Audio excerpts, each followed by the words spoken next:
Aujourd'hui, le séminaire du LGLL va être donné par Pierre-Henri Tournier.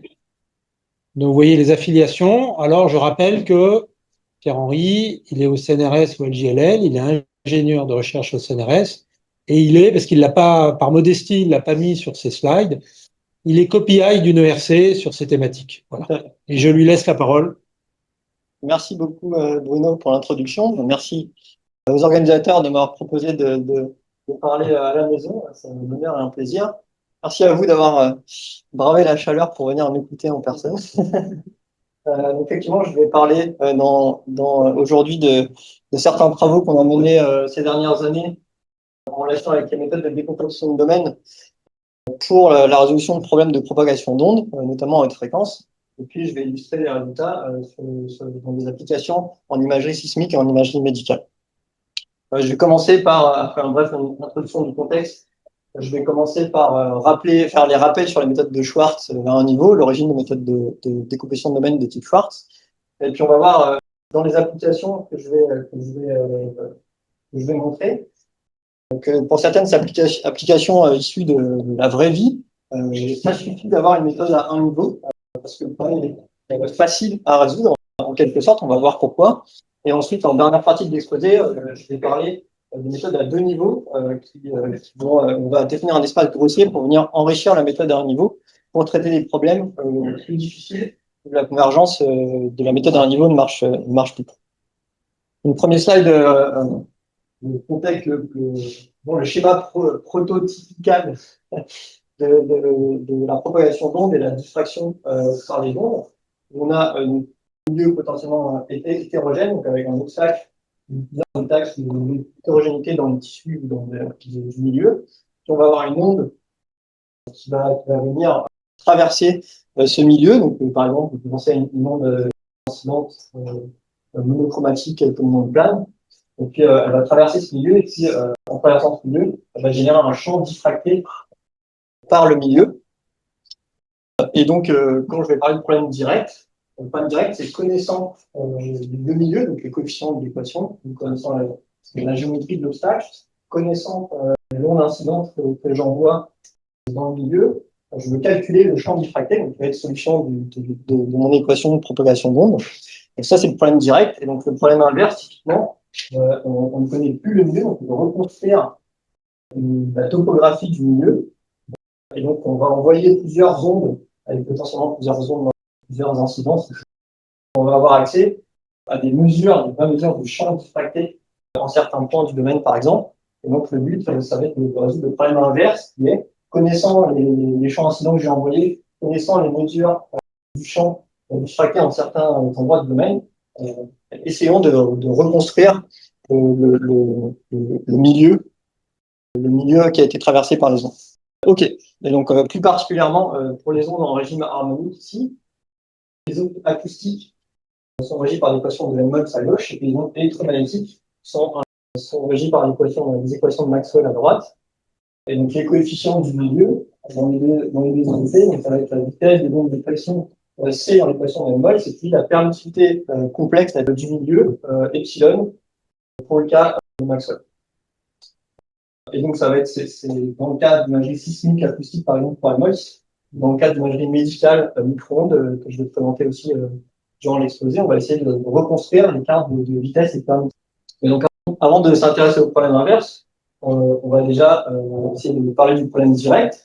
En connaissant les coefficients de DP, je vais avoir besoin de calculer mon champ de pression, c'est mon champ électrique. Et donc, comme vous le savez très certainement, notamment dans les fréquences, c'est des équations difficiles à résoudre parce qu'elles sont pas coercitives, elles sont pas définies. Et en particulier, quand les fréquences augmentent, la solution va être très oscillante. Et donc, ça va générer des difficultés mathématiques et numériques. Et donc, ces oscillations-là, notamment, si on commence à parler de discrétisation, si j'utilise une discrétisation classique de type différence finie ou élément fini, je vais devoir au moins résoudre les oscillations de ma solution avec ma discrétisation. Donc, ça veut dire avoir au moins un nombre constant de longueur d'onde si je fais des méthodes classiques. Mais vous le savez sûrement, ça ne suffit pas parce que on a cet effet de pollution pour les ondes, qui fait que l'erreur, si on garde le nombre de points par garde constant, l'erreur va augmenter avec la fréquence. Et pour contrôler la fréquence, il va falloir raffiner encore plus que pour un nombre constant de points par longueur d'onde, ce qui est et donc, cet effet de pollution est atténué avec l'ordre, quand on augmente l'ordre de l'espace d'approximation. C'est pour ça que pour les ondes, typiquement, on ne fait pas de P1, c'est assez catastrophique, puisque l'effet de pollution est... Et donc après discrétisation, eh bien, on va devoir résoudre des systèmes linéaires avec une matrice A qui est potentiellement de très grande taille, qui est indéfinie, et donc qui a des propriétés spectrales pas super, notamment les méthodes. Et donc, là, slide d'introduction sur les méthodes de décompression de domaine. Donc, pour résoudre un grand système linéaire de type AU égale F, avec A, certes creux, mais très grand et pas super bien fichu, quelles sont les méthodes à ma disposition? Donc, classiquement, il y a deux grandes classes de méthodes. Donc, une méthode directe, on va s'attacher à calculer une factorisation LU de la matrice A. Donc ça, c'est des méthodes qui sont très robustes dans le sens où elles ne dépendent pas vraiment des mauvaises propriétés spectrales de la matrice, mais elles consomment pas mal de mémoire, parce que même si la matrice A est creuse au départ, le fait de calculer les facteurs ALU de la factorisation, il y a du remplissage dans les facteurs ALU, et donc on va avoir une grande consommation de mémoire.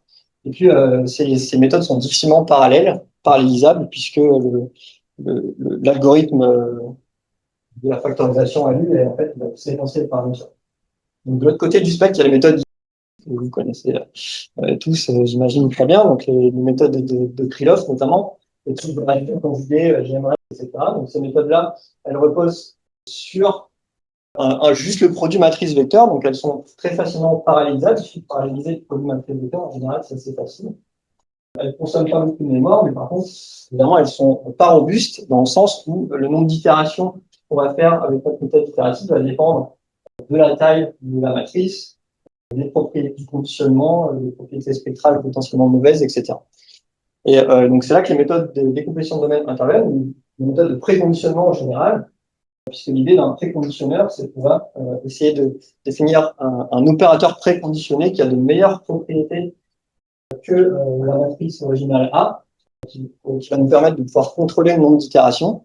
Et donc une méthode naturelle qui, disons, combine les meilleurs des deux mondes. Ce sont les méthodes de décompression de domaine, où, comme leur nom l'indique, on va venir décomposer le domaine de calcul en plusieurs sous-domaines. On va résoudre dans chacun de ces sous-domaines des problèmes de plus petite taille, et justement des problèmes de la bonne taille pour que la méthode directe soit dans le régime optimal. Et puis, ces méthodes-là sont naturellement parallèles, dans le sens où on va pouvoir utiliser un solveur direct de manière indépendante dans chaque sous-domaine. Typiquement, en général, on va assigner un cœur de calcul à un sous-domaine. Et puis, ça va définir notre méthode de décomposition de domaine qui va, donc à chaque itération, on va devoir résoudre les problèmes locaux, puis on va voir comment est-ce qu'on combine les résolutions locales, notamment en faisant des communications dans le recouvrement, en échangeant avec les voisins des bonnes informations pour pouvoir contrôler le nombre d'itérations et améliorer la convergence de la méthode itérative, typiquement GMRS. Donc là, je refais un petit rapide historique des méthodes de décompression de domaine. Donc la première méthode de décompression de domaine, on la joue à Schwartz en 1870. Donc Schwartz, son but, c'était pas encore d'accélérer les calculs dans son ordinateur, c'était simplement de trouver l'existence de la solution de moins Laplacienne égale F dans un domaine où on ne savait pas forcément le faire à l'époque. Donc c'est-à-dire, par exemple, ici, on va considérer un domaine qui est l'union d'un rectangle oméga 1 et de l'ellipse oméga 2. Donc la première méthode de Schwartz, qu'on appelle la méthode de Schwartz alternée, est une méthode itérative. Donc c'est une preuve par construction. On va itérativement construire la solution des moins Laplacienne égale F en résolvant alternativement dans chacun des 12 domaines le problème à limite locale ici, qui est à gauche. Vous voyez que sur l'interface entre les 12 domaines, on a mis une condition de type Dirichlet, donc une condition de transmission de Dirichlet. On utilise la trace de la solution dans l'autre sous-domaine à l'itération précédente. C'est une méthode de choix alternée, puisque je vais alternativement résoudre dans oméga 2 en prenant à chaque fois la trace de notre domaine à la résolution précédente. Donc évidemment, cette méthode-là n'est pas parallèle, puisque je vais attendre de connaître la solution d'oméga 2 pour calculer avoir ma connaissance des équipes d'oméga et vice versa. Et donc on peut la rendre très facilement parallèle, simplement en remplaçant le n plus 1 qui est là par U1n. Et donc cette fois-ci, on a ce qu'on appelle la méthode de Schwartz parallèle, la méthode de Schwartz-Jacobi. On va cette fois-ci pouvoir itérer de manière indépendante en même temps résoudre les problèmes locaux dans oméga 1 et dans oméga 2 en prenant la trace de la solution précédente dans l'autre domaine à l'itération précédente. Et donc, cet algorithme-là, on peut monter qu'il converge lorsqu'il y a du recouvrement. Donc maintenant, qu'est-ce que ça donne pour Helmholtz? Donc pour Helmholtz, je remplace mon moins laplacien là, par mon moins oméga carré moins donc oméga, c'est le nombre d'ondes de la fréquence. Donc, je fais la même chose, j'ai encore des conditions de Dirichlet. Donc première difficulté, si je fais ça, donc les problèmes locaux, ils sont pas bien posés, puisque avec une condition de Dirichlet ici, si oméga carré, c'est une valeur propre du Laplacien, le problème n'est pas bien posé, donc déjà j'ai une première difficulté ici. Et en plus, si on fait une petite analyse en Fourier, si on se place dans le cas de deux demi-plans, analyse en Fourier avec une transformée de Fourier dans la direction le long de l'interface, on va pouvoir expliciter le rayon de convergence pour chaque mode de Fourier. On va pouvoir voir que pour les modes propagatifs, correspondent à un mode de Fourier K inférieur à la fréquence, en fait, mon rayon de convergence, c'est 1. Et donc, en fait, la méthode ne converge pas. Et donc, un remède à ça, on voit Pierre-Louis Lyons et Bruno ici pour Helmholtz, c'est de remplacer les conditions de transmission de type Dirichlet par une condition de transmission de type Robin, qui va être une condition d'impédance ici dans le cas de Helmholtz. Donc, je remplace la condition de transmission.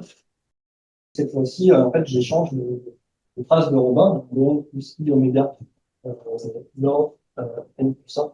Et donc, si on refait la petite analyse de tout à l'heure, avec dans le cas de deux demi-plans, on peut voir cette fois-ci que on a la convergence pour presque tous les modes de Fourier, sauf en cas égal oméga. En fait, c'est grâce à la condition d'impédance ici, en fait, maintenant les modes propagatifs inférieurs à oméga convergent, on va dire un rayon de convergence inférieur à 1. Et donc, en fait, l'idée, ce qui se passe finalement, c'est qu'en fait, les conditions de Dirichlet introduisaient des réflexions de parasites artificielles liées à la condition de Dirichlet à la frontière, qui dont l'énergie ne décroissait pas. Et grâce à la condition d'impédance, finalement, on élimine ces réflexions, en tout cas une partie de ces réflexions artificielles à la frontière. Et c'est naturel pour les ondes, car en fait, la condition d'impédance de Robin ici, c'est en fait une approximation de la condition transparente qui en fait est une condition totalement absorbante, c'est la condition exacte qui fait qu'aucune onde n'est réfléchie à l'interface. Tout rentre, tout sort, mais rien ne rentre. Mais cette condition-là, en fait, c'est une condition non locale. Donc, typiquement, en pratique, on a des approximations locales, comme par exemple en fonction d'impédance au premier ordre, de cette condition transparente. On a d'autres conditions, d'autres approximations possibles de la condition transparente dans les ondes. Dans le cas des ondes, donc, par exemple, on peut faire des PML aussi aux interfaces sur les sous-domaines, avec des couches parfaitement absorbantes, l'approximation d'ordre élevé de la condition transparente. Donc, ces méthodes-là, c'est ce qu'on appelle les méthodes de Schwartz optimisées. En fait, les conditions de transmission à l'interface, elles sont choisies en fonction du problème qu'on résout, en fonction de l'EDP, pour optimiser la convergence de la méthode.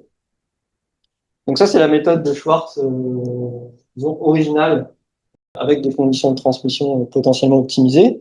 Maintenant, la question, c'est, moi, j'aimerais bien me servir de cette méthode comme préconditionnaire pour une méthode de Krylov. Et du coup, en particulier, à l'itération n, j'aimerais bien pouvoir reconstruire une approximation de ma solution globale UN à l'itération n. Parce que là, j'ai juste une solution dans chacun de mes sous-domaines.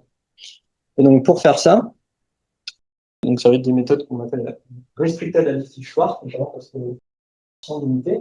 Au niveau continu, je vais avoir besoin de deux ingrédients. Donc, premièrement, l'opérateur d'extension qui a une fonction dont oméga u associe son extension par 0 dans tout le domaine oméga. Et je vais aussi avoir une partition limitée ici qui va sommer 1 dans le recouvrement, qui va me permettre du coup, de faire la somme de mes solutions locales dans le recouvrement, d'avoir une somme pondérée qui somme à 1. Et donc maintenant, si j'ai les deux solutions locales, dans n plus 1 et n plus 1, dans les deux sous-domaines, je vais pouvoir les combiner en les multipliant par la partition d'unité dans chaque sous-domaine, puis en étendant par 0 et en faisant la somme pour récupérer la solution globale, mon approximation globale à l'itération n plus 1, un plus 1. Donc, qu'est-ce que ça donne au niveau discret? Donc, au niveau discret, si on a un domaine de calcul ici, de maillage, en général, on va partitionner le maillage en plusieurs sous-domaines. Donc, ici, par exemple, on peut utiliser un partitionnage de graphes automatique comme Metis Scotch pour partitionner automatiquement le maillage. Et puis, on va rajouter quelques mailles de recouvrement, donc une maille de recouvrement entre les sous-domaines pour avoir une méthode avec recouvrement. Et donc, au niveau algébrique, ce que ça donne, c'est que je veux résoudre le système linéaire L égale F. On va donc partitionner les degrés de liberté avec cette décomposition, par exemple, ici en deux, l'ensemble N1 et N2 potentiellement avec recouvrement. On va définir algébriquement la matrice RI qui va être la matrice de restriction des degrés de liberté de oméga vers oméga I. En fait, une matrice rectangulaire avec juste des 0 et des 1. Et puis donc RI transpose, donc c'est l'extension par 0 de oméga I. Donc, je vais pouvoir me servir de ça pour réécrire en fait la méthode de Schwartz originale, les itérés de la méthode de Schwartz comme ceci. Donc, en entrée, dans chaque sous-domaine, j'ai mon résidu global f moins a m. Je vais le restreindre à mon sous-domaine, ça va être R1. Je vais appliquer mon inverse local, donc ça revient à résoudre le problème aux limites tout à l'heure, qu'on a vu tout à l'heure dans chaque sous-domaine, avec des conditions de directée ou avec des conditions optimisées. Et puis, ça me donne une mise à jour de mon itéré local dans chaque sous-domaine. Et du coup, avec ces deux nouveaux itérés, je vais pouvoir reconstruire ma solution d'approximation globale à l'itération M plus 1, simplement en faisant la somme pondérée par la partition d'unité DI de chaque solution locale. Donc, DI, c'est simplement une matrice locale diagonale avec juste des poids positifs sur la diagonale. Et puis, étendre et faire la somme. Et donc, cet algorithme-là, on va mettre sous la forme d'un préconditionnaire, d'une méthode de type Richardson, de point fixe préconditionné par l'opérateur M-1 ici, l'opérateur restricted additive Schwartz, par exemple, est donné par cette formule ici. On voit que lorsque je veux appliquer mon préconditionnaire, dans chaque sous-domaine, je restreins le vecteur, le résidu global en entrée. Je fais une résolution locale avec ma matrice locale, la factorisation à l'U locale dans chaque sous-domaine. Je multiplie par la partition d'unité et j'étends dans l'oméga et je fais la somme. Donc, étendre dans l'oméga et faire la somme, en fait, dans un contexte de calcul parallèle, ça va simplement revenir à faire des communications dans le recouvrement entre les voisins pour échanger des informations, voire récupérer la solution globale distribuée. Et donc ça, c'est restricted additive Schwartz, donc comme on l'a dit tout à l'heure, notamment pour les ondes où c'est une bonne idée de mettre une condition absorbante sur les interfaces. On a ce qu'on appelle optimized restricted additive Schwartz pour les méthodes optimisées. Et on a remplacé la solution locale avec des conditions directes d'interface par une matrice locale où on a souvent des conditions qui sont adaptées aux problèmes qu'on est en train de regarder dans les conditions de transmission. Et donc, évidemment, au lieu d'utiliser ce type de préconditionnaire pour une méthode de point fixe, on va pouvoir l'accélérer en utilisant une méthode de type Krylov, comme GMRES, pour résoudre le système linéaire. Et donc là, vous voyez déjà que, comme je l'ai dit, donc à chaque itération du préconditionnaire, on va devoir appliquer les inverses locaux dans chaque sous-domaine, puis échanger des informations dans le recouvrement. Et donc, vous voyez déjà qu'à chaque itération, l'information va simplement se propager de voisin en voisin. Et du coup, on sent bien que probablement le nombre d'itérations va dépendre du nombre de sous-domaines qu'on a dans notre décomposition. Mais on va voir maintenant que pour certaines applications, où les problèmes de propagation de milieu ne génèrent pas de réflexion très très forte, en fait, la méthode à un niveau va déjà se révéler assez efficace. C'est-à-dire qu'on ne contrôle pas complètement le nombre d'itérations, en pratique se révéler assez efficace pour résoudre ce genre de problème. Donc je vais commencer par une application en géophysique. en imagerie sismique. Donc ça, c'est un travail qui a été fait en collaboration avec un laboratoire de géophysique qui est GeoAzur à Nice. Et donc, en imagerie sismique, vous connaissez peut-être déjà ça, mais donc, on a vu le problème inverse. Il y a des méthodes assez souples, qu'on appelle les méthodes FWI, donc pour Full Waveform Inversion. Et donc, ces méthodes-là, même si le nom peut faire peur, en fait, derrière, ça va être des méthodes d'optimisation itérative qu'on connaît assez classiquement, où à chaque itération de la méthode d'optimisation, il va falloir résoudre le problème direct. Et donc ici, je vais pas résoudre le problème inverse, mais je vais m'intéresser à essayer de résoudre le problème direct le plus efficacement possible avec les méthodes de décompression de domaine sur un benchmark représentatif des difficultés qu'on a en imagerie sismique. Donc le benchmark, c'est un benchmark un modèle de couche terrestre, qui est un modèle synthétique qui a été créé spécifiquement pour regrouper toutes les difficultés qu'on peut trouver dans la réalité, dans les modèles de couches géologiques. On va s'intéresser à un sous-modèle ici représentatif qui est encore qui est encore quand même de grande taille, donc représentatif des distances qu'on a sur les campagnes de mesure modernes, donc 20 km par 100 km par 30 km de profondeur. Donc c'est un modèle sous-marin, on a ici en bleu, c'est l'océan en haut. Et donc vous voyez que les vitesses des ondes de pression vont de 1500 mètres par seconde dans l'eau à 8500 mètres par seconde dans les couches plus profondes. Donc en fait, les contrastes en imagerie acoustique sont pas très forts. Un contraste de moins de 10 entre la plus petite et la plus grande vitesse. Et du coup, c'est ce faible contraste qui va faire que la méthode à un niveau marche déjà très bien pour l'imagerie acoustique. Ok, donc dans ce travail-là, on avait aussi fait des comparaisons des méthodes de discrétisation. Donc là, on peut comparer à une fréquence représentative pour l'imagerie à 375 Hz, une méthode de discrétisation, de précision, des méthodes de différence finie ou d'éléments finis adaptés. Donc, c'est pas le propos de l'exposé. La conclusion très rapide dans une phrase, c'est que les méthodes d'éléments de différence finie pour ce type de contraste faible, en fait, sont difficiles à battre. Donc, on a en fait un facteur 10 en temps de calcul et un nombre de degrés de liberté pour les différences finies, 10 fois plus efficace, disons, que la méthode de juste regarder on va s'intéresser, nous, aux méthodes de différence finie ici. Donc, pour ce CAPES-là, à cette fréquence-là, on a 67 millions de degrés de liberté. Si je fais ma décomposition de domaine à un niveau ici, sur 660 sous-domaines, donc je vais assigner un cœur de calcul par sous-domaine, j'ai 660 cœurs de calcul. Je vais faire 45 itérations de la méthode de Schwartz optimisée à un niveau pour converger. Une matrice locale, elles sont factorisées en parallèle par un solver direct qui s'appelle MEMS, donc je mets 10 secondes à factoriser les matrices locales, puis je mets 11 secondes à résoudre mon problème avec GMRS. Et donc j'ai un temps total de 4 heures, de 4 acteurs ici. Donc là, vous voyez des pics de la solution et des erreurs de discrétisation à cette fréquence-là, donc 3 coupes horizontales et les dernières coupes verticales. Ok, donc ça c'est un profil 1D. Donc maintenant, ce qui est important, le slide un peu plus HPC, donc dans les méthodes d'inversion d'imagerie, évidemment, on va essayer d'avoir le plus de mesures possibles pour pouvoir avoir une meilleure précision sur leur construction. Et donc ça passe par justement définir des ondes incidentes ou des sources positionnées de manière différente et variées pour générer assez de mesures, pour avoir assez d'informations sur le milieu.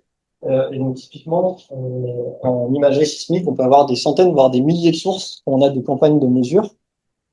Et donc, évidemment, je vais devoir résoudre autant de systèmes linéaires que j'ai de sources dans mon problème, avec la même matrice, mais avec un second nombre par source dans ma campagne de mesure.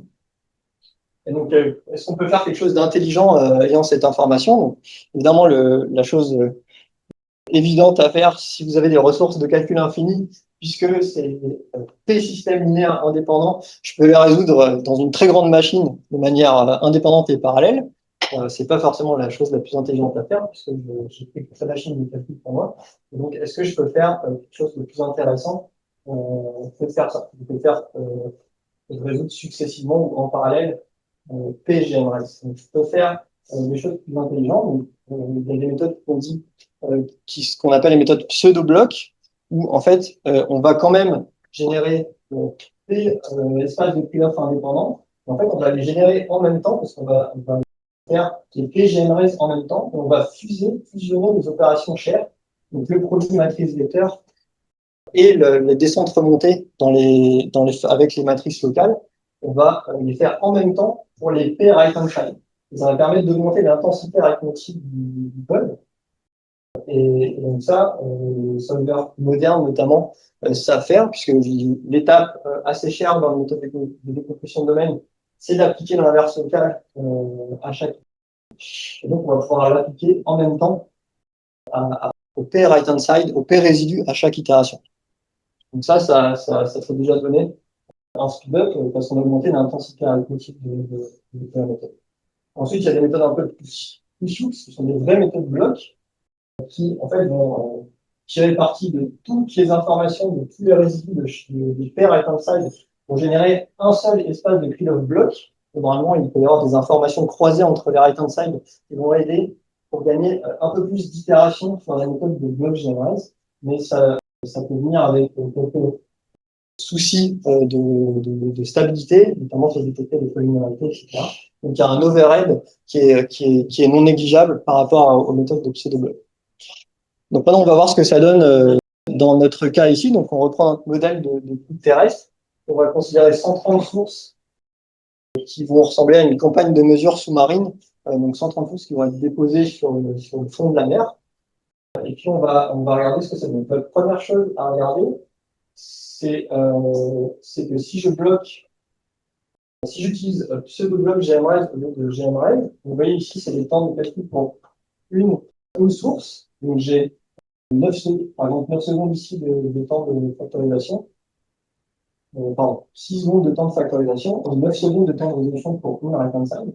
Si j'utilise pseudo-bloc GMRaise, sur les 130 sources, je vais passer à 275 secondes, qui est relativement mieux que 9 fois 130 et 1200 secondes. Et donc, j'ai un speed-up de plus de 3 par rapport à faire les 130 GMRaise successivement. On a aussi considéré les méthodes blocs. En fait, comme le nombre d'itérations ici reste très raisonnable, même avec la méthode de Schwartz à un niveau, en fait, c'est pas rentable d'utiliser les vraies méthodes blocs parce que, comme j'ai dit, il y a un overhead et ça réduit pas assez de nombre total. Et donc, en fait, la meilleure méthode ici pour ce cas-là, c'est la méthode de pseudo-bloc.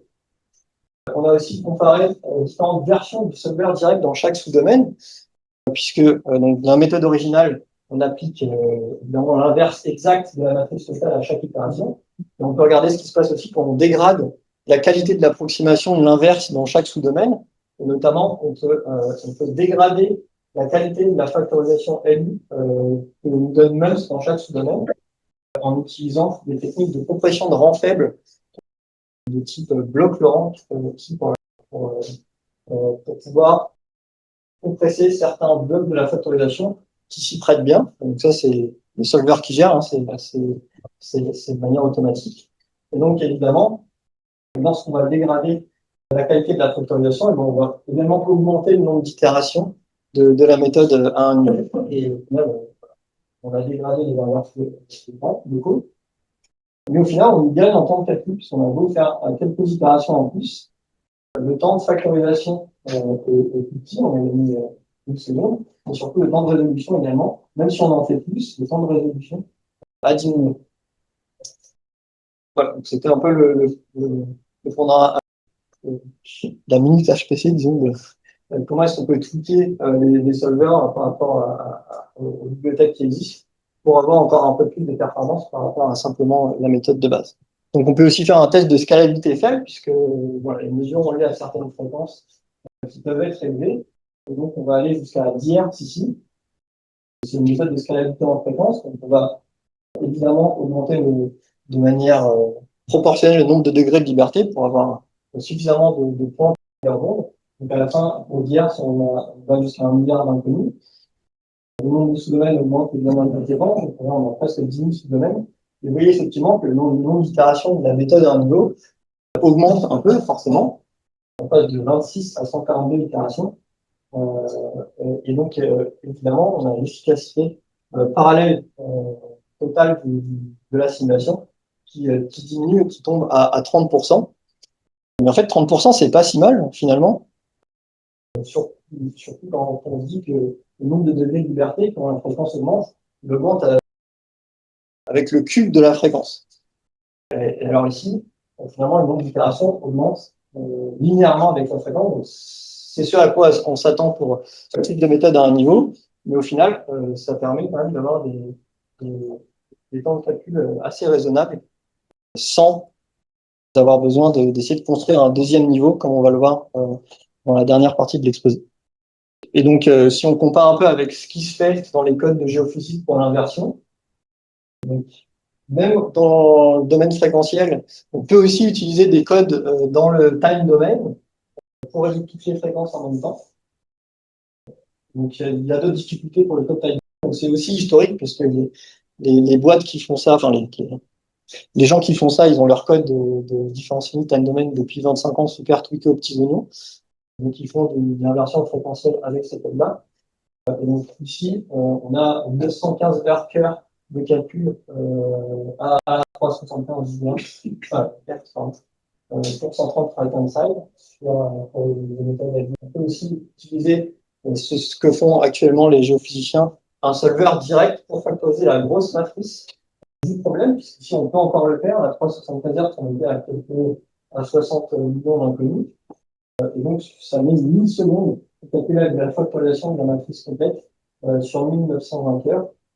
En plus, on utilise des références de notes, donc on a de la dégradation, c'est pas la vraie factorisation. Et donc, on aboutit à 550 heures cœur pour solver direct. Comparé à la méthode à un niveau ici avec Horace, où on a 96 heures cœur pour traiter 130 right-hand side. Donc, quand même un facteur, on a gagné un facteur 5 par rapport à ce que font les codes existants en inversion sismique. Ok, donc ça c'était pour l'application en géophysique. Donc maintenant je vais parler d'une application pour l'électromagnétisme. Donc là on va parler de Maxwell cette fois-ci. Je vais parler d'application d'imagerie médicale par micro-ondes. C'est le travail de thèse de Sarah Borzoi, qui sa thèse, et aussi un travail en collaboration avec le GIT, de génie électrique ici. Et donc ça va être là on va vraiment résoudre le problème inverse. Cette fois-ci voilà, on va vraiment résoudre le problème d'imagerie. Ok, donc on va utiliser des techniques de micro-ondes. Je vais juste dire que l'imagerie micro-ondes, c'est une imagerie qui est en train de se développer. Il y a pas mal d'avantages, notamment le coût de production des systèmes, le fait que les mesures soient instantanées, donc ça coûte beaucoup moins cher que les IRM, les scanners, etc. Et par l'échographie, il y a aussi certains avantages qui sont qu'on n'a pas forcément besoin d'un opérateur qui sache exactement ce qu'il fait pour l'échographie, parce que l'échographie a des zones difficiles à imager, notamment pour les blessures de l'épaule, donc qui vont nous intéresser ici, qui sont des blessures très communes, qui sont des déchirures du tendon de la coiffe des rotateurs, donc rotateur cuff tear en anglais, RCT, donc je veux dire RCT à partir de maintenant. Et donc, qui sont des blessures très très communes, notamment liées à l'âge et à la dégénérescence des cellules, mais aussi chez les grands sportifs, tennis, piscine, nage, etc. Et donc, pourquoi est-ce c'est une bonne idée d'utiliser les micro-ondes pour imager ce genre de blessure? L'idée, c'est que quand il y a une déchirure dans le tendon, notamment de la coiffe du rotateur, le corps va sécréter un liquide qui s'appelle le liquide synovial là où il y a la blessure, donc qui va sécréter de manière proportionnelle à disons, la gravité de la lésion ou de la déchirure. Et en fait, ce liquide synovial, il a de très bonnes propriétés dans le sens où il a une permittivité complexe qui est très différente disons, des autres tissus environnements de l'épaule. Et donc, l'idée, c'est qu'on espère pouvoir, avec un système d'imagerie micro-ondes, pouvoir détecter la présence de liquide synovial, et donc indirectement la présence d'une lésion à un tendon, parce qu'on a des forts contrastes ici avec les autres permittivités des autres tissus. Ok. Et donc là, ce que je vais vous présenter ici, ça va être purement synthétique dans le sens où on n'a pas de vraies mesures encore, on n'a pas le vrai appareil de mesure. Donc on va, en tout cas pour la géométrie de l'épaule, utiliser des modèles anthropomorphiques numériques, des différents tissus de la peau, du muscle, des tendons, de l'os, évidemment, plus des liquides synoviales. En fait, on va synthétique ajouter une petite bulle de liquide synovial pour modéliser sa présence aux endroits où les tissus, les tendons peuvent se déchirer. Et donc, on s'inspire en fait d'un travail précédent qui était pour l'imagerie micro-ondes des accidents vasculaires cérébraux. Et en fait, un prototype d'imagerie micro-ondes avait été construit par une Tensor, une boîte qui fait de l'imagerie médicale à Vienne. Et donc, on avait pu se comparer avec des vraies mesures dans ce cas-là. Donc ça faisait l'objet de l'ANR Medimax. On avait aussi pu résoudre le point d'inverse dans ce cas-là pour montrer qu'on pouvait détecter la présence d'AVC avec un tel système. Donc ici, on va s'inspirer de ça pour designer un modèle, une configuration de l'appareil de mesure qui va pouvoir s'adapter à la morphologie de l'épaule. Donc là, on a en fait deux couches cylindriques d'antennes et deux demi-couches au-dessus du corps, au-dessus de l'épaule. Ils nous font 32 antennes. Et total, en fait, c'est des 10 d'ondes. Et en fait, les mesures, les ondes vont être générées en excitant un bouton. Donc, chaque antenne va pouvoir générer une excitation. Et puis, toutes ces autres antennes vont pouvoir mesurer le champ électrique reçu. Et comme les ondes traversent le tissu, évidemment, on va pouvoir récupérer de l'information à partir de ces mesures. OK. Et donc, le problème direct, comme je disais tout à l'heure, dans la configuration, on connaît toutes les entrées du problème, c'est-à-dire les coefficients, la permittivité complexe dans l'équation, donc la permittivité diélectrique et la conductivité ici, donc qui mesure en fait l'atténuation physique des tissus biologiques. Eh bien, connaissant ça, il va falloir calculer le champ électrique EJ pour chaque antenne EJ. Encore une fois, comme tout à l'heure, ici on a 32 right-hand side, on a 32 sources, puisqu'on a 32 antennes qui peuvent émettre de manière indépendante. Et donc, c'est de résoudre le problème de Maxwell ici. Encore une fois, on va utiliser une méthode de décompression de domaine à un niveau avec conditions de transmission optimisées pour résoudre ça. Et là aussi, ça va être efficace parce qu'en fait, les contrastes des tissus ne sont pas super élevés dans le cadre de l'activité pour les fréquences micro-ondes, mais surtout, en fait, les tissus du corps sont naturellement absorbants, en fait, absorbent les ondes, absorbent l'énergie. Et donc, en fait, il y a une perte d'énergie due à l'atténuation physique des tissus. Et donc, le problème inverse, on va pouvoir générer des mesures synthétiques. Donc, l'idée, c'est que pour générer des mesures synthétiques, on va résoudre le problème direct avec les vrais coefficients dans l'équation. Donc, ça va nous générer, on va calculer le champ pour chaque antenne émettrice. En fait, les mesures, ça va être l'intégrale du champ contre le mode fondamental de toutes les antennes réceptrices. Donc, ça va nous donner un nombre complexe. Et donc, les mesures, ça va être un nombre complexe par paire d'antennes émettrices réceptrices. 32 fois 32 nombres complexes. On appelle les coefficients de transmission ou de réflexion, qui sont les SIJ, qui sont les intégrales du champ contre le mode fondamental du guide, intégrés sur les paires de l'antenne. Et donc, voilà, on va devoir se servir de ces mesures-là dans le problème inverse pour essayer de retrouver la carte de permittivité de notre problème pour pouvoir faire l'imagerie.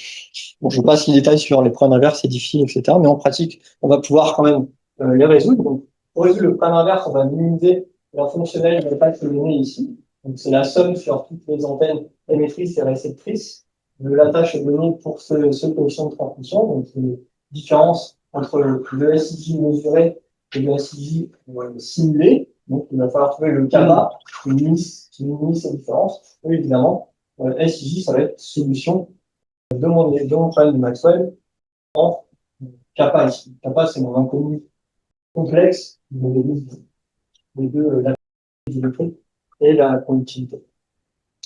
Et donc ça, on va pouvoir le résoudre avec une méthode de type quasi-Newton, donc de type BFGS. Et en utilisant, pour calculer l'opération de la fonctionnelle, on va utiliser une méthode classique qui est la méthode de la jambe. Donc, les frontières sont connues entre les sous-domaines, entre les muscles et les os, etc. Donc, en fait, tu as quoi, une trentaine d'imprimés? Ah non, là, je connais pas. Alors là, je fais aucune hypothèse pour le pas inverse. Pas inverse, ma géométrie, c'est juste l'appareil de mesure avec au milieu, il n'y a aucune information initialisée. Non, alors, je ne triche pas du tout. C'est-à-dire, j'initialise avec un milieu homogène, qui est le liquide d'adaptation entre la peau et le... Ouais, je fais aucune hypothèse sur une connaissance a priori du milieu. Je pars vraiment d'un initial guess homogène. Ok. Et donc, l'idée, c'est que là, je vais vous présenter des résultats en imagerie différentielle.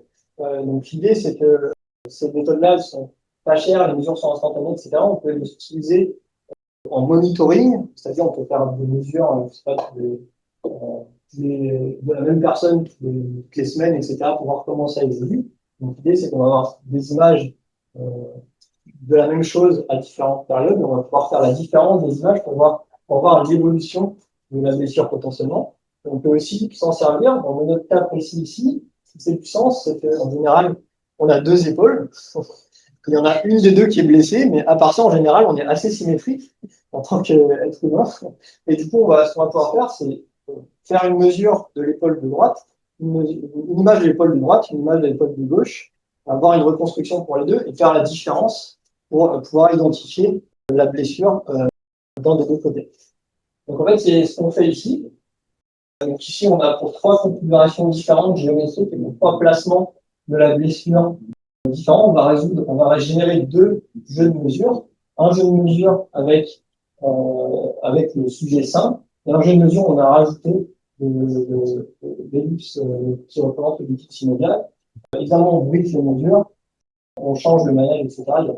On essaie d'éviter au maximum le crime inverse. Et on regarde si l'appareil est effectivement capable de retrouver une différence de permittivité et donc effectivement, donc ça c'est le résultat d'une différentielle. Donc on résout les deux problèmes inverses et on fait la différence, la soustraction des deux cartes de permittivité reconstruites. Et effectivement, on peut voir que l'appareil de mesure permet effectivement de retrouver un contraste significatif à l'endroit de la présence du liquide synovial lorsqu'on fait la différence. Donc on peut voir ici, que la valeur est un peu plus petite, puisqu'en fait, c'est ce cas-là qui est le plus difficile. La déchirure, on l'a mis sous l'os, et à un endroit où il n'y a plus d'antenne, pas en dessous ici, parce qu'il y a le corps. Et du coup, c'est ici qu'on a moins d'informations dans les mesures pour retrouver ce cas. C'est aussi difficile ici en micro pour ce cas. Et donc là, je ne détaille pas les temps de calcul, mais la reconstruction pour le problème inverse est faite après 60 itérations de la méthode d'optimisation. Ce qui fait un total de 12 minutes sur 480 cœurs, donc 480 sous-domaines pour la méthode de Schwartz, optimisée pour résoudre les systèmes linéaires à chaque itération du BFG. Donc on a au moins 120 résolutions avec 32 right-hand side pour le problème inverse total, puisqu'il y a la résolution directe et adjointe à chaque itération au moins. Très bien. Donc là, je vais passer sur l'aspect machine learning, je vais passer parce que j'ai pas le temps. Donc, je vais directement aller sur les méthodes à deux niveaux. Donc, on a vu sur ces exemples-là que la physique faisait que en fait, les problèmes de propagation étaient pas si difficiles à résoudre pour des applications en imagerie. Évidemment, il y a deux cas, donc, notamment quand on considère des cavités ou des ondes qui peuvent être piégées, où ça va être beaucoup plus dur de résoudre le problème, notamment la méthode à un niveau ne va plus fonctionner. J'essaie de me dépêcher. Donc l'idée c'est que on va enrichir la méthode à un niveau avec un espace qu'on appelle espace grossier, qui va être ici représenté par une matrice avec une notation générique des Z ici, qui va être une matrice rectangulaire avec un nombre de colonnes qu'on espère petit, avec la dimension de l'espace grossier. On va pouvoir définir l'opérateur grossier associé, qui va être la matrice carrée E, Z transposé à Z, qui va être le problème défini dans la base de l'espace grossier. On va pouvoir définir la projection Q ici, qui va être la correction grossière liée à cet espace grossier Z, donc Z plus ou moins 1 Z transpose. On va pouvoir utiliser cette correction grossière pour enrichir le préconçu à un niveau de manière additive, très simplement. Donc, on peut simplement ajouter la correction grossière Q. Donc ça revient effectivement à chaque itération, vous voyez, à non seulement d'abord en amont factoriser la matrice E, qui on espère être de petite taille, et puis à faire des descentes remontées comme dans un sous-domaine à chaque application de Q dans microconditionnel. Ok. Et donc là, je vais passer directement à certains espaces grossiers qui ont été récemment définis pour Helmholtz, qui sont des espaces grossiers spectraux. En fait, Z, on va pouvoir le choisir en essayant d'extraire dans chaque sous-domaine les modes de basse fréquence, de basse énergie qui empêchent la convergence de la méthode à un niveau. On va le faire en résolvant les problèmes de valeur propre généralisés dans chaque sous-domaine. Je vais parler de plusieurs méthodes, de 4 méthodes différentes qui sont issues de plusieurs contextes différents et qui peuvent tous se mettre sur le même formalisme dans un problème de valeur propre généralisé posé dans un espace donné. On va voir que l'espace diffère en fonction des méthodes. Ok, donc je pense, présenter les deux derniers parce que je manque de temps. Donc je vais notamment, je pense que je vais présenter le dernier pour faire honneur à Frédéric et donc, une des méthodes qui est la méthode de Extended Harmonic, qui est une méthode qui marche pour Helmholtz, mais qui en fait est écrite de manière générique pour les problèmes, voilà, pour les problèmes non symétriques. En fait, l'idée va être, ça va être une extension de Généo, où Généo, on rappelle que pour Généo, la matrice de gauche ici, ça va être la matrice de Neumann du problème, si le problème est SPD. Et ici, à droite, on va avec la matrice de Dirichlet du problème pondéré par la force en unité. Donc, pour Généo, PI et SPD. Donc, on a un pas valeur propre SPD, quoi. Et ici, on va choisir PI pour rester quelque part dans ce cadre-là comme étant la matrice associée à l'opérateur de Helmholtz positif. Donc, j'ai remplacé simplement cette fois-ci, ça définit un produit scalaire. Je remplace le moins k carré par plus k carré dans l'équation. Donc, je vais. Tu as déjà dit, mais tout d'un coup, ça me reprend. Et re lambda plus petit taux, là, ça ne veut pas te dire. Oui, excuse-moi. Que les lambda, et qui petit taux, parce que lambda est déjà en haut. Qu'est-ce que ça veut dire Donc, effectivement, donc l'idée, c'est que on va extraire, pardon, je suis allé trop vite. On va extraire dans chaque sous-domaine les modes de basse fréquence qui correspondent aux valeurs propres les plus petites du problème à valeur propre. Donc, on va pouvoir les mettre dans l'espace grossier en les pondérant par la partitionalité et ensuite en les réétendant dans l'espace global. Et ça va me donner les colonnes de ma matrice Z rectangulaire ici. Les colonnes, ça va être les vecteurs propres de chaque sous-domaine liés aux valeurs propres de plus petites valeurs propres du problème valeur propre. Et donc, ici, on va notamment avoir un opérateur de projection qui vous dépasse un peu. Un opérateur de projection sur l'espace des fonctions Helmholtz harmoniques. En fait, cet opérateur de projection va faire en sorte que, au final, la solution, puisqu'on cherche des solutions de l'équation de Helmholtz qu'on est en train de résoudre, que les solutions vont être vraiment solutions de l'équation Helmholtz locale dans le sous-domaine. Et donc, en particulier, comme on projette sur l'espace des solutions Helmholtz harmoniques, eh bien, je peux pas avoir plus de fonctions propres dans mon solution, dans l'espace de mon problème valeur propre, que j'ai de degrés de liberté sur le bord, puisque les degrés de liberté intérieurs sont fixés par le fait que la solution est Helmholtz harmonique. Et donc, en particulier, ça veut dire que mon espace grossier, j'ai gagné une dimension quelque part, puisque mon espace grossier ne peut pas être plus grand que la taille de mon squelette de ma décomposition. Donc, j'ai gagné une dimension d'espace. Donc, regardons, donc je vais comparer quatre espaces grossiers de ce type. Donc, la première, c'est encore la première simulation numérique qui va essayer de comparer ces méthodes-là. C'est une application issue d'imagerie par ultrason, donc par échographie. Et on va considérer un tissu qui est avec la présence d'un grand nombre de micro-réflecteurs pénétrables ici, qui va donc modifier évidemment les coefficients de l'équation de Helmholtz ici, c'est l'acoustique Et notamment, donc, la particularité, c'est qu'il modifie aussi le coefficient dans la divergence dans le ici, on peut voir une simulation avec le champ total, les nombres planes comme ça. Ici, c'est le champ total. Ici, c'est le champ diffracté par ces micro-réchauffeurs. Donc, on voit qu'il se passe quand même des choses. Et donc là, on regarde ce qui se passe. On fait un test de scalabilité faible. Et donc ici, en fait, on va augmenter la taille du domaine, disons, donc le nombre de longueurs d'onde dans le domaine. Donc on va jusqu'à 80, une centaine de longueurs d'onde dans chaque direction. On fait un test de scalabilité faible. Donc la taille des sous-domaines reste constante. Donc le nombre de sous-domaines augmente. Évidemment, le nombre d'inconnus du problème augmente en conséquence. Donc on est sur 9 millions de degrés de liberté. Ici, c'est le nombre d'un niveau, de la méthode à un niveau. Donc évidemment, ça se dégrade avec le nombre de sous-domaines. Et ici, c'est le nombre d'itérations des espaces grossiers spectraux, donc notamment, on peut regarder celui qu'on a regardé ici, donc ici, extended harmonique.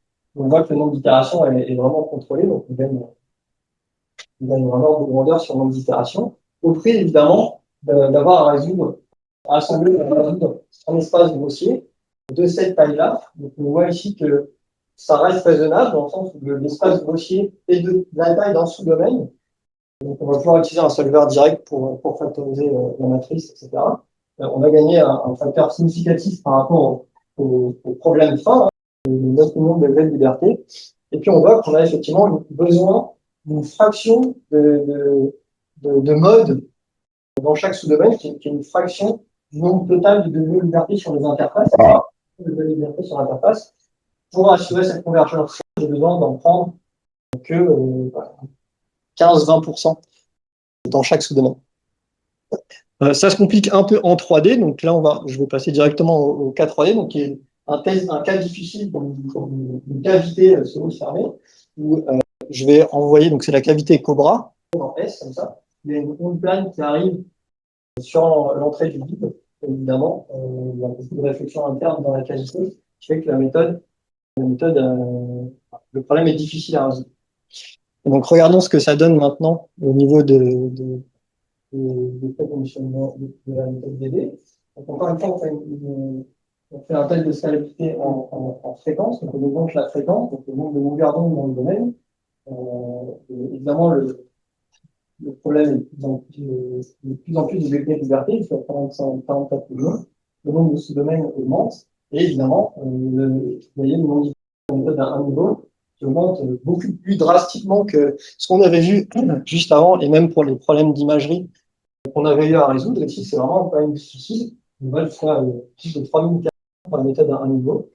Ici, on voit que si on utilise l'espace grossier, par exemple, extendé d'harmonie, et là, on contrôle beaucoup plus le nombre d'itérations. Donc, on a presque 2 ordres de grandeur en réduction de nombre d'itérations. Encore une fois, au prix de devoir calculer et assembler un espace grossier ici, qui est de taille 583 000, qui est encore quand même une fraction, donc 1% du nombre de liberté totale, mais quand même qui commence à être significatif. Et donc, les solvers directs commencent à avoir du mal à factoriser ces matrices-là. Et donc, évidemment, on a besoin de prendre beaucoup plus de vol qu'en 2D, hein, puisque ça, c'est le nombre de degrés de liberté sur l'interface. En 3D, évidemment, il y en a beaucoup plus. Et donc, là, on en prend 200 par sous-domaine. Donc, encore une fois, on est à 5% de la frontière. On a quand même une réduction très significative du nombre d'itérations. Bon, je suis en retard, donc je vais m'arrêter là. Donc, un résumé rapide de ce qu'on vient de voir. Donc, les méthodes de Schwartz à un niveau peuvent suffire dans certains cas, même dans le cas d'application dans la vraie vie, en imagerie médicale, en imagerie acoustique, notamment quand il y a pas trop de contraste dans les matériaux ou quand il y a de l'atténuation physique parce que les tissus simplement absorbent les ondes. Mais par contre, pour les problèmes plus difficiles, comme par exemple les cavités, eh bien, on a besoin d'ajouter un deuxième niveau pour contrôler la convergence. Et puis, donc, je ne vais pas parler de machine learning, mais effectivement, on a aussi regardé des techniques de classification pour le diagnostic, par exemple, des tendons de l'épaule. Et effectivement, dans le cas médical, vous savez, les techniques de machine learning, il y a besoin de beaucoup de données pour entraîner les modèles. Et notamment dans le domaine médical, bon, c'est pas toujours facile d'avoir accès à des vraies données sur des patients sains et blessés. Et du coup, on peut quand même complémenter le jeu de données, construire des jeux de données importants avec la simulation numérique en générant des données synthétiques pour pouvoir entraîner les modèles de classification, de reconnaissance, etc. C'est un peu dépassé, donc je m'arrête là. Je vous remercie pour votre attention. Ok, merci beaucoup. Y a-t-il des questions?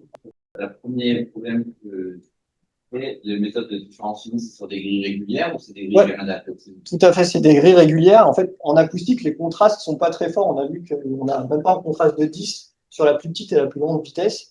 Du coup, on perd pas tant que ça à surmailler dans les régions où on surmaille un peu avec une grille cartésienne. Mais les schémas sur les grilles cartésiennes fixes comme ça ont des poids qui sont adaptés à la longueur d'onde locale, etc. Ils sont très efficaces dans ces cas. Par contre, effectivement, dans les cas à plus fort contraste, par exemple en imagerie avec des ondes élastiques, les contrastes sont plus forts. Là, il va falloir faire autre chose si on veut être plus efficace, soit faire des éléments finis avec adaptés, soit effectivement faire des grilles cartésiennes adaptées. Mais c'est plus dur de définir le stencil correct pour les ondes quand la grille n'est pas fixe. Il y a des complexes que tu avais montré, c'est le même genre de complexe. C'est quoi? C'est la norme du monde complexe, puisque on c'était Ici, là? liquide, là, ouais. Ouais. Les contrastes, c'est la norme qui donne la vitesse, et du coup, les contrastes, c'est la ratio des normes des complexes. Oui, c'est ça. Donc, effectivement, donc là, encore une fois, donc, on a un contraste de 5 sur la partie réelle, donc de 10 sur la partie imaginaire. Donc, la partie imaginaire, c'est beaucoup moins important, puisque ça contrôle l'atténuation des ondes. De toute façon, là, on est sur, donc là, évidemment, c'est pas des différences finis, c'est vraiment des éléments finis, puisqu'on doit s'adapter à la géométrie, notamment pour le problème direct. Lorsqu'on génère les données synthétiques, on a vraiment explicitement un maillage de la géométrie. On prend en compte les surfaces de chaque tissu. Et du coup, ici, c'est la contrainte, c'est surtout sur le maillage pour respecter les contraintes géométriques plutôt que les longueurs. Parce qu'ici, les fréquences en micro-ondes sont moins élevées qu'en streaming, comme tout à l'heure. Là, on a peut-être, je sais pas, une vingtaine de longueurs d'onde dans le domaine. En streaming, on avait plusieurs centaines de longueurs d'onde. Et donc, en fait, là, le problème n'est pas vraiment haute fréquence. Donc, le nombre de degrés de liberté vient plutôt de la configuration géométrique du ensemble de réseau. Là, les différences finies, déjà, il ne peut pas être adapté à la géométrie. Alors, j'avoue, j'ai peu d'expérience avec les différences finies. Ça, c'est Maxwell. Oui, alors, c'est Maxwell. J'ai aucune expérience avec les différences finies en Maxwell, mais Oui, quand tu as des frontières avec des différences de coefficients dans les ondes, si les frontières sont discrétisées en marge d'escalier, ce qui est typique des différences finies, tu as d'énormes problèmes c'est connu de longue date, de réflexion parasite. je pense même les angles des antennes, tu vois, c'est vachement important de mesurer correctement l'antenne avec le bon angle, etc. Je ne saurais pas faire. Ouais, c'est son imposé, il peut régulariser normalement. Alors oui, j'ai pas parlé de régularisation, il y a une régularisation. On fait du Tikhonov là pour ce que j'ai montré pour l'électromagnétisme. En fait, l'idée c'est que on a de la chance en micro-ondes. Pour moi, c'est que c'est pas si pur parce qu'en fait le milieu est très dissipatif. Et en fait, je pense que ça aide beaucoup au fait que c'est pas si mal posé que ça parce qu'il y a pas de réflexion catastrophique politique qui peuvent se croiser, etc. Et en fait, le fait que le tissu soit fortement à travers, ça aide beaucoup pour le travail inverse. Si on essaie de faire la même chose, typiquement en trichant, en enlevant la partie complète de la permittivité, on arrive très vite plus à rien du tout avec les méthodes d'inversion classique. Et donc là, on a de la chance, ça marche parce que les tissus sont. Par rapport à la linéarisation, comment il y a un critère pour arrêter l'aspiration Pour le problème inverse, tu veux dire? En général, c'est une décroissance de la fonctionnelle et aussi le fait qu'à un moment, ça va stagner. Je crois qu'ici, en général, on a un facteur 100 sur la décroissance de J. Voilà. Après, c'est aussi un peu à l'expérience sur les différents cas. Mais je crois que là, on atteint une décroissance de 100 et ensuite ça stagne. Moi, j'ai une question. Alors, du coup, à la fin, les sous-domaines avec un niveau, il y a un certain niveau de précision et de limitation. 2 niveaux, c'est mieux. Alors, on peut pas faire 3 niveaux, alors on fera encore. Alors, c'est vraiment Dans le formalisme, on n'a pas vu à quel moment. tu fais. Est-ce que tu peux juste nous dire si c'est un sens, est-ce que ça a un sens de poser la question? Alors, moi, pour moi, ce qui marche le mieux pour l'instant, j'ai pas eu le temps d'en parler, mais c'est le fait que, en fait, tu peux voir tu peux aussi définir un deuxième niveau avec un maillage grossier, qui est juste assez pour résoudre tes oscillations. Donc, tu mets, je sais pas, 3 points par longueur d'onde sur ton maillage grossier. Et donc, tu vas avoir l'effet de pollution qui fait que ta solution va pas être super, mais quand même, tu captures les spécificités physiques de la solution et les oscillations. En fait, tu peux voir le problème fin comme un interpolateur, en fait, qui va te aller chercher une précision, enlever l'effet de pollution et aller chercher une précision beaucoup plus efficace que ton problème grossier. Donc ça, pour moi, c'est ce qui marche le mieux en pratique. Quand tu peux avoir un maillage grossier, puisque des fois, quand ta géométrie est compliquée, tu peux pas le faire. Et ensuite, le maillage grossier, tu peux le résoudre, le problème grossier, tu peux le résoudre de manière itérative, par exemple, une méthode de type spectral, où en fait, les premières valeurs propres dans les sous-domaines, ils vont être moins chers, puisque ton maillage grossier, tes sous-domaines, il y a moins de degrés de liberté dedans, et donc tu vas pouvoir être plus efficace dans la résolution des problèmes de valeurs propres. Et pour définir un troisième niveau. Moi, 3 niveaux, c'est pas mal. Mais après, on s'arrête. mais en fait, voilà, ce qui est difficile, c'est que les problèmes issus de ce genre de valeurs propres, donc là, la matrice E, qui est Z transposée à Z, avec Z des modes qu'on extrait de chaque sous-domaine, pour définir un préconditionneur pour ce problème, si tu veux le résoudre de manière inexacte, là, on ne sait pas faire. Pour l'instant, je pense que c'est là que ça bloque. On aimerait définir un inverse approché de E, Z transposé à Z ici. Autant on arrive à le faire, si Z, c'est justement, si on utilise un maillage grossier, donc Z, c'est juste la matrice d'interpolation entre le maillage fin et le maillage grossier. Là, on sait dire des choses, parce que c'est juste la discrétisation de l'EDP dans un espace polynomial classique. Par contre, ici, on ne sait pas encore faire. On peut imaginer des structures à plusieurs niveaux, ça nous donnerait plus de Z, donc potentiellement ça pourrait être intéressant, sauf que il faut fabriquer un préconditionneur, donc une approximation de l'inverse. Alors peut-être pli de 1, c'est de Z, mais ça c'est pas Oui, c'est ça. important. Et ça, c'est moins clair. Voilà, donc, ça. c'est là, à ce moment-là, où la bonne idée, elle s'effondre. C'est ça. Bon, bah écoute, merci beaucoup. Alors,